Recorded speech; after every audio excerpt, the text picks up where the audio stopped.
Hello everyone, আসসালামু আলাইকুম। আজকে আমি আপনাদেরকে দেখাবো বাচ্চাদের টিফিন, ঝটপট টিফিন। প্রথমে আমি মুরগিটাকে একটা কড়াইতে সিদ্ধ করে নিয়েছিলাম, তারপর কয়েকটা জোড়া বানিয়ে নিয়েছি।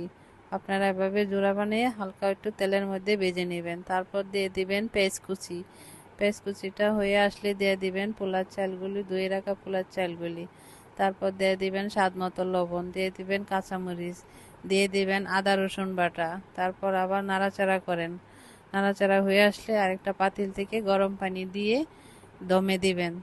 তারপর কিছুক্ষণ পর পর নাড়াচাড়া করে উল্টায় দিবেন। তারপর দিয়ে দিবেন ভাজা মুরগিগুলা, দিয়ে উপরে দিয়ে আবার একটু নাড়াচাড়া করে আবার দমে দিয়ে দিবেন। তারপর আরেকটা ফ্রাই প্যানে 2টা ডিম আমি ফেটে নিয়েছিলাম কিউব করে। তারপর একটা শসা ছিল, দিয়ে দিলাম। আর কোনো সবজি ছিল না, তাই আমি দিতে পারি নাই। এটা হচ্ছে চিকেন রাইস। আপনারা বাচ্চাদেরকে এভাবে বাসায় সকালবেলা দিতে পারেন টিফিনে, বা সকালবেলা নাস্তাতেও দিতে পারেন। বাচ্চারা অনেক পছন্দ করবে। আমি এইটুকুই ছিল, আর মুরগির মাংস বেশি ছিল না, তাই বেশি দিতে পারি না। আজ এই পর্যন্ত, দেখা হবে অন্য কোনো ভিডিওতে। আল্লাহ হাফেজ।